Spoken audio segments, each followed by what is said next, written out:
You know what's the type of WeChat message that I rarely reply to immediately? It's those one word or two word messages that sound like, bro, hey, hi, hello, are you there? Are you awake? 你在吗? Does this sound familiar to you? Probably yes, right? I usually set a reminder to reply to these type of messages only after 6, 12, or 24 hours have passed. You know why? Because I know that these type of messages often precede a request.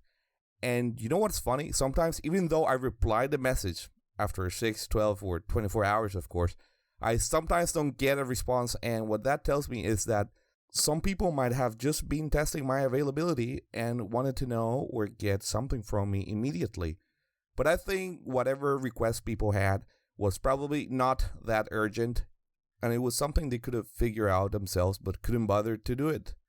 But anyway, this episode is not going to be about texting in China, even though now that I think about it, it sounds like a good idea for a future episode.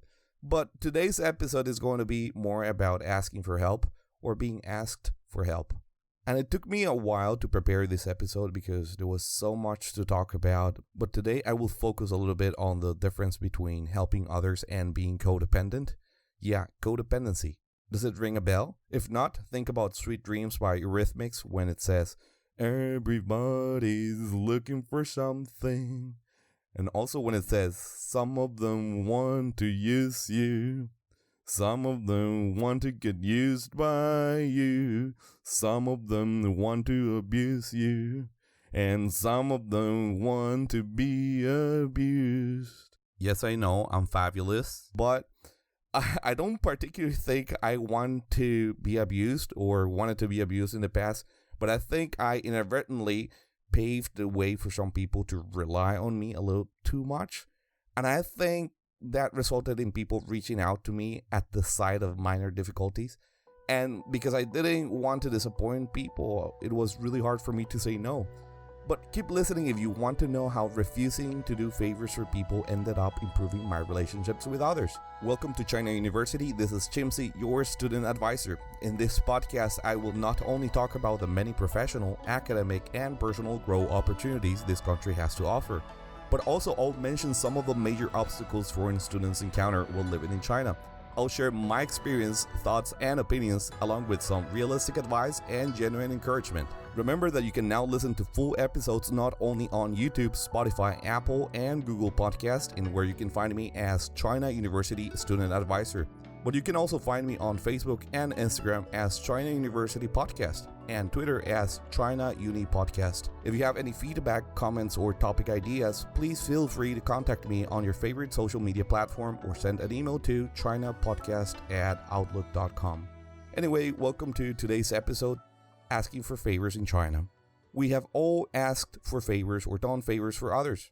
According to Oxford's dictionary, a favor is an act of kindness that goes beyond what is due or usual. But before I begin talking about asking for favors in general, I think it's important to mention that I understand that most of the times we help others out of kindness, which is a great quality to have. But if you have unclear boundaries with people about the things that you're willing to do and the things that you are unwilling to do, the type and the number of favors people ask you for can get ridiculous really fast. Almost in a Machiavellian way. For example, some people start with what I call the initial favor, which is often a small, insignificant favor. In my opinion, this is a conscious or subconscious attempt to test the waters. And based on my experience, if you refuse to do an initial favor for people, they will most likely not ask you for any favors again. But if you accept to do the favor, which you probably will, there is a chance that some people will proceed to ask you for bigger and bigger favors, or instead of bigger favors, they might just constantly ask you for favors. And please don't get me wrong, I know that when you're an expat in China, especially if you're new to China, you'll have to rely on your friends and ask them for favors from time to time. I support the idea of asking for help when you genuinely need help. And when I say genuinely, it's because some favors are just groundless favors. The most interesting thing about asking for help when you clearly don't need help is that we often do it subconsciously. It was not until after a good friend of mine mentioned how he was feeling annoyed by people asking him for too many favors that I started thinking about the type of favors we ask for and how sometimes we ask for favors in the shape of consultations. My friend is a native English speaker who has worked in translation for quite a while, and he would often express to me how annoying it is for him when people would ask him to correct their essays or check their grammar or whatever sentence they wrote. And I felt really embarrassed because I've done that before with my Chinese and English essays. And even though sometimes I was truly seeking for advice, some other times I think I was just looking for some external validation about what I was writing. And I was trying to get people that I looked up to involved in whatever project I was working on. And I can perfectly see how and why this can be annoying for some people. Just imagine being busy with work, your academic stuff, and life in general, and then people asking you to do their homework or Google searches for them. Do you know what I mean? I think you must remember how lost you were when you first came to China. If you were like me, even though you received some basic guidance from the International Students Office or your department, you had to figure out the rest of the things by yourself. But I think that the sooner you try to solve your own problems and overcome difficulties and get stuff sorted out in China, the quicker you will become a more independent and resilient expat. I remember that within a month of my arrival, my classmates started noticing how I was buying stuff online and getting packages on a daily basis. I was ordering Waimai every day as if there was no tomorrow or until my scholarship money would completely run out. And of course, people couldn't help it but to ask me how to do it, or annoyingly enough, ask me to do it for them. But after 7 years, I've stopped doing favors for people. But I'll explain to you how that worked out in a minute. Because for a long time, I think that when it comes to helping others, I can be very codependent. I'm not going to lie to you. Codependency is something that I'm still working on to this day. But it's gotten much better ever since I started putting my needs first as opposed to putting other people's needs first. And that's what I want to explain really quick. What is codependency? What comes to your mind when you hear that word? There's an article from the magazine Psychology Today describing codependency as a dysfunctional relationship dynamic in where one person assumes the role of the giver, sacrificing their own needs and well-being for the sake of the other, the taker in this case. In other words, it means that codependent people make other people's problems their own problems. You feel the need to rescue others and solve their problems. So far, it sounds like a noble thing to do, right? But the problem with being codependent is not the fact that you're helping people, because sometimes friends and classmates need our support. But the problem is the reasons why you're helping people. And another problem is that you will attract over-reliant people. And you have to understand that for many expats, this is the first time they have lived abroad and away from their families. And as a result, some of them will be trying to find a father or mother figure among friends or someone that can take care of them and rescue them. And you might wonder, is it bad to rely on friends and family? The answer is no, it's not bad. There's something called healthy interdependent relationships in where support and favors are reciprocated. But codependent relationships are usually one-sided. You are the one given but get nothing in return. Examples could be always listening to your friend's problems while your friend is not willing to listen to yours.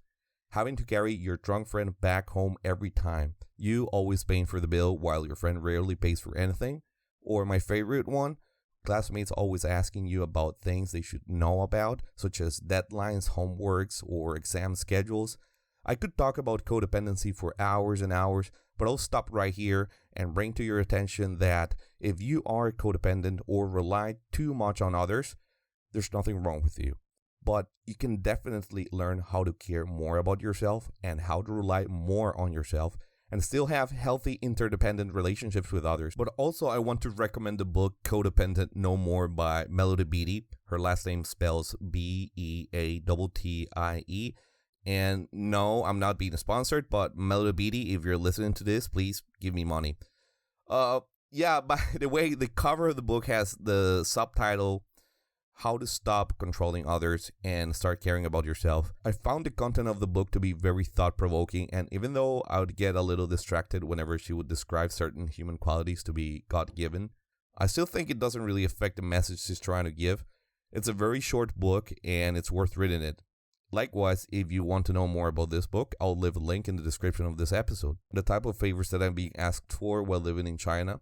First, I'll start with friends asking you to take their Alipay or WeChat money and send it to their countries. I find that to be extremely annoying. I always refuse to do this kind of favors for people because they usually have no idea how inconvenient remittance can be in China. Also, if you accept once, they might keep asking you to do it again and again in the future. Look, I understand that some people might be struggling with money back home, but they usually have no idea how troublesome it is to deal with Western Union and banks when sending money abroad. And the procedural fees are not favorable, especially if you're sent a relatively small amount of money, which is usually the case if you're a scholarship student. So yeah, if you plan to go back home during vacations, make sure you take your Chinese debit card with you and notify your bank that you're going to be using your card abroad and find the nearest UnionPay friendly ATM. It'll save you and your friends a lot of trouble.